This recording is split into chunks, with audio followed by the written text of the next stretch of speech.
Eu quero começar falando com você sobre a criação.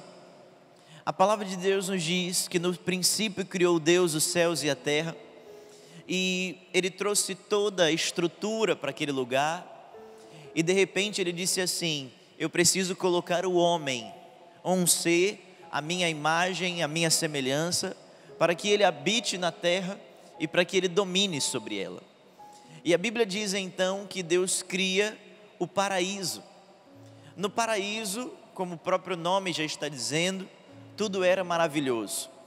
No paraíso não existiam problemas, no paraíso não existiam enfermidades, não existiam lutas, estava tudo à disposição do homem.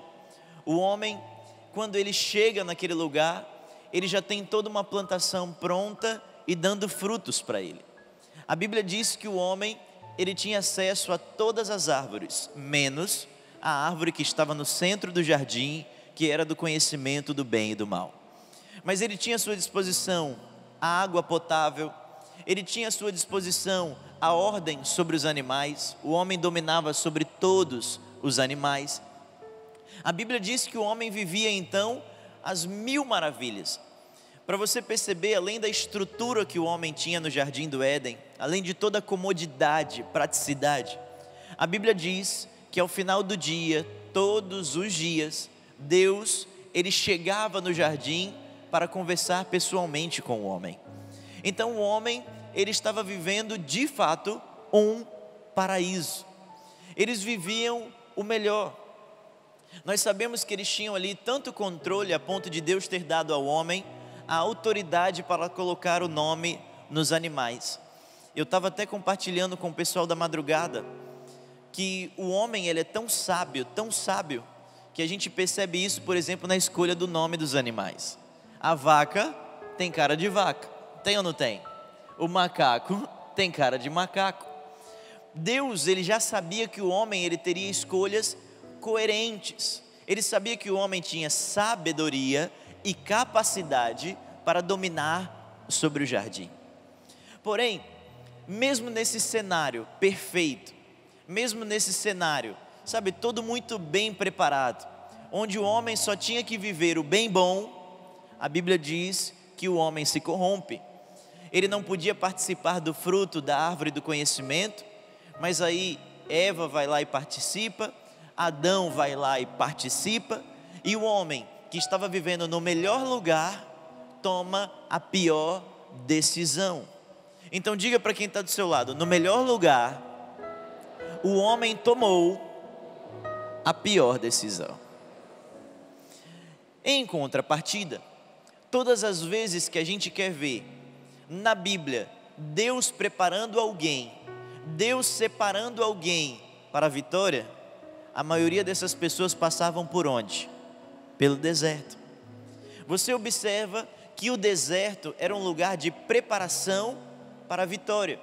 No deserto é que as pessoas, elas se fortaleciam. No deserto as pessoas, elas se animavam. No deserto as pessoas, elas saíam daquele momento preparadas para a vitória. Preste bem atenção. O homem no paraíso, escolha errada. O homem no deserto, preparado para a vitória. Eu quero lhe dizer então que a questão das nossas vidas não está nos ambientes. O que vai definir a nossa vida não é o ambiente ao qual pertencemos, são as nossas escolhas.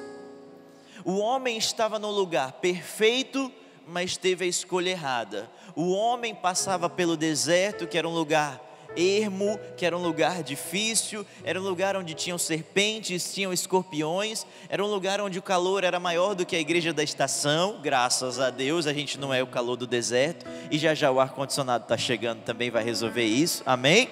O homem estava naquele lugar, e ali ele tomava a decisão em vencer. A diferença então do sucesso está nas nossas decisões, está nas nossas escolhas. O homem, ele tem escolhido errado. O homem, ele não está sabendo, tomar decisões na sua vida.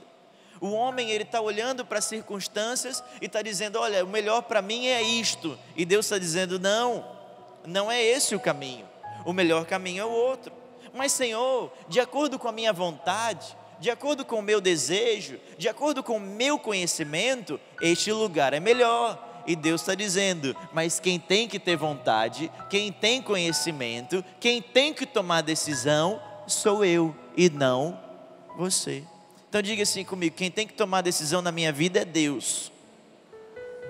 Você pode falar isso mais forte? Quem tem que tomar decisão na minha vida é Deus. Você já parou para pensar sobre isso? O homem, ele pode ter tudo de bom, mas se ele tomar a decisão errada, nada adianta. O homem pode ter uma boa casa, o homem pode ter um bom carro, o homem pode ter um bom emprego, o homem pode ter uma boa família. Se ele, dentro dessas situações, tomar a decisão errada, nada vai adiantar. Eu não estou dizendo aqui que é melhor ir para o deserto do que para o paraíso. Não estou entrando nesse contraponto. Eu só estou levando você a pensar que o homem no paraíso tomou a decisão errada e o homem no deserto, ele tomou decisões certas e se preparou para a vitória. O que passa pelo seguinte entendimento: como você tem escolhido as coisas na sua vida, como você tem tomado decisão na sua vida. Nós precisamos parar para pensar que a grande diferença está em que Adão e Eva quiseram, tomar uma decisão baseados em sua vontade. Naquele momento, a prioridade da vida deles era o seu próprio bem, porque a serpente disse para eles assim: olha, Deus disse para você não comer desse fruto, foi isso que Ele falou? Porque Ele não quer que você tenha conhecimento, porque Ele não quer que você saiba mais. Então Adão e Eva caíram nessa história e eles foram ali atrás do conhecimento para si. Eles foram atrás da grandeza pessoal. Enquanto a gente vê no deserto um homem chamado Jesus, que passa 40 dias e 40 noites em jejum no deserto, aquele que não precisava porque não tinha pecado, mas ele vai para o deserto a fim de erguer um altar de adoração ao Senhor. Aonde esse altar estava sendo erguido? Dentro do seu próprio corpo. O próprio Espírito de Jesus é que se tornava um altar para Deus reinar naquele momento. Então nós precisamos parar para pensar que erguer um altar de adoração ao Senhor é o que nós precisamos para tomarmos decisão. Erguer um altar de adoração ao Senhor significa deixar para trás o nosso conhecimento, deixar para trás a nossa vontade e deixar ser estabelecida a vontade de Deus sobre cada um de nós, porque a vontade de Deus é boa, a vontade de Deus é perfeita, a vontade de Deus é agradável sobre as nossas vidas. Nós não podemos esquecer disso. A vontade de Deus é que é boa para nós. Mas o homem, ele não tem se preocupado em adorar. O homem se preocupa em olhar o próximo, o homem se preocupa em julgar, o homem se preocupa em reclamar. Quando eu digo homem, homem e mulher, o ser humano, a humanidade está sempre procurando apontar o dedo para alguma coisa.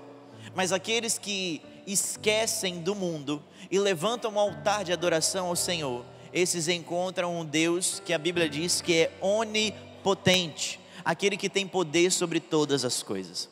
A pergunta que eu lhe faço nessa manhã: você tem adorado ao Senhor do jeito certo? Você está erguendo um altar de adoração ao Senhor dentro da sua própria vida? Existe um altar de adoração ao Senhor dentro da tua casa, dentro da tua família? O que você faz na tua casa que você pode dizer assim: pastor, esse é o meu altar, eu levanto sim o altar de adoração ao Senhor? Abra sua Bíblia no Evangelho de João, capítulo 4, versículo 23. João 4, 23. No entanto, está chegando a hora, e de fato já chegou, em que os verdadeiros adoradores adorarão o Pai em espírito e em verdade. São estes os adoradores que o Pai procura. Deus é espírito e é necessário que os seus adoradores o adorem em espírito e em verdade. Adão e Eva no jardim, em contato com Deus, mas eles não adoraram a Deus em espírito e em verdade. O homem no deserto adorou a Deus em espírito e em verdade. e por isso ele encontrou a felicidade, encontrou a vitória, encontrou as portas abertas. Porém, o que significa adorar a Deus em espírito e em verdade? Em verdade é atitude visível. Em verdade são os nossos gestos, as nossas palavras, o nosso comportamento. É aquela adoração que é vista. Adorar a Deus em verdade é aquela adoração que é apresentada diante dos olhos humanos. Quando você vem para a igreja, levanta suas mãos, glorifica o Senhor, exalta Ele, canta, aplaude. Essa adoração é em verdade. Porém, o que o nosso Deus quer é que haja em verdade e que haja em espírito. Então, se em verdade é o externo, espírito é o interno. A adoração que acontece dentro de você. Deixa eu lhe perguntar, seja, realista, seja verdadeiro com você mesmo. Você é de fato um adorador em espírito e em verdade? Muitas pessoas, elas são em verdade. E Deus está à procura daqueles que são em espírito e em verdade. Em verdade, externo. É aquela pessoa que todo mundo vê, olha, um adorador. Por quê? Porque eu estou vendo o que ele faz, eu estou vendo as atitudes dele, olha que interessante. Mas e o interno, que é Deus quem sonda os nossos corações? Em contraponto, existem também pessoas que adoram a Deus em espírito, mas não o adoram em verdade. São aqueles que dentro eles são tocados, mas por fora eles dizem assim: eu não preciso ficar fazendo isso, eu não preciso mostrar isso, as pessoas não precisam ver nada de mim. Se eu adoro a Deus, eu tenho que adorar é aqui dentro, o que vale é aqui dentro. Só que a palavra de Deus está dizendo: eu estou em busca de adoradores que me adorem por dentro e por fora, em espírito e em verdade. Esses que adoram a Deus em espírito e em verdade, diante das situações mais difíceis, ou diante das situações mais maravilhosas, essas pessoas vão continuar servindo a Deus. Deus, Ele está preparando para você o paraíso. Talvez hoje você esteja no deserto, tudo bem, no deserto você será um adorador, mas quando você chegar ao paraíso, que você também seja um adorador. Se você hoje está vivendo o paraíso, continue sendo um adorador, porque quando chegar o deserto na tua vida, você continuará sendo um adorador. A diferença não está no momento em que eu vivo, no lugar onde eu estou, a diferença está no espírito que está dentro da minha vida. A diferença não está nas coisas ao meu redor, eu faço a diferença nas coisas ao meu redor, se eu sou cheio do Espírito Santo, em espírito e em verdade. Você está entendendo como Deus está dizendo para a gente que a nossa decisão tem que ser por Ele? Adão e Eva deveriam ter escolhido por Deus, eles não escolheram, eles escolheram pela sua vontade. Eles não escolheram assim: olha, tudo bem, eu queria provar do fruto, mas Deus disse que não, então eu escolho Deus, eu vou escolher o lado de Deus, eu vou escolher o que é certo. Eles escolheram a sua vontade. Jesus Cristo foi para o deserto e escolheu a vontade de Deus. Voltou do deserto e em 3 anos mudou a história da humanidade. Em 3 anos Ele trouxe vida onde não existia vida. Em 3 anos Ele curou, Ele transformou, Ele restaurou, Ele ressuscitou. Em 3 anos Ele foi à morte, ao 3º dia ressuscitou e trouxe com Ele a nossa chance, a nossa vida eterna, a nossa salvação. Você já parou para pensar sobre isso? Quais são as tuas escolhas? Você escolhe continuar sendo quem você é, ou você vai escolher adorar ao Senhor em todo o tempo? As pessoas estão escolhendo adorar Baal, elas estão indo para a festa de carnaval, a festa da carne. Muitas pessoas não estão aqui nessa manhã porque estão curtindo. Vamos orar por elas, para que elas entendam que nós não estamos aqui batendo no carnaval porque a gente está batendo no carnaval e pronto. Nós estamos falando que aquele lugar ele não pertence ao Senhor. Mas em família nós estamos juntos, em família nós estamos lá envolvidos com a bebida, em família nós estamos lá apoiando a prostituição. Mas ninguém na minha casa está envolvido com a prostituição. Você está sustentando uma festa em que há prostituição. Você está sustentando uma festa que em seu nome já está escrito ali, que é a festa da carne, onde o Espírito ele não vence, o Espírito não prevalece, é a carne que é alimentada todos os dias. Você está entendendo que enquanto isso acontece, Deus está em busca de verdadeiros adoradores?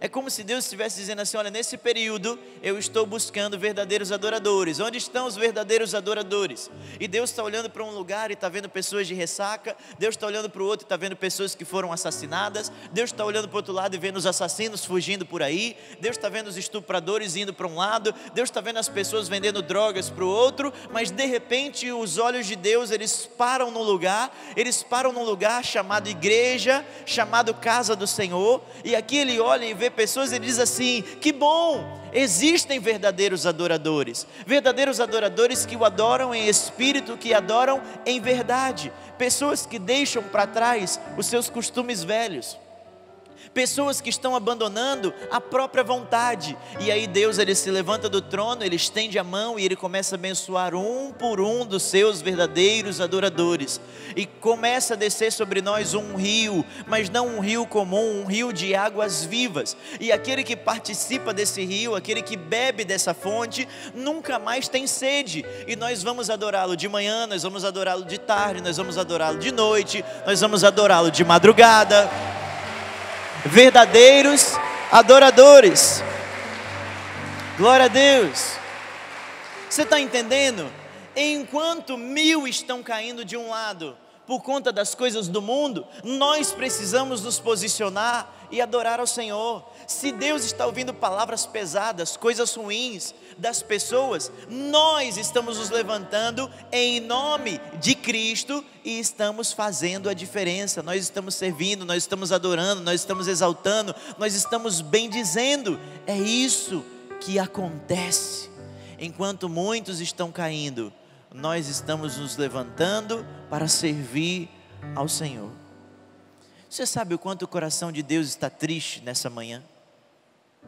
Porque Deus, Ele passeia pela terra e Ele vê quantas pessoas Ele ajuda, quantas pessoas Ele sustenta, e essas pessoas estão dando as costas para o Senhor. Então nós temos a missão de adorar ao Senhor para alegrar o coração de Deus. Deus está te buscando como verdadeiro adorador. Adore a Deus por dentro, adore a Deus por fora. Adore a Deus em espírito, em verdade. Te adoramos, te adoramos.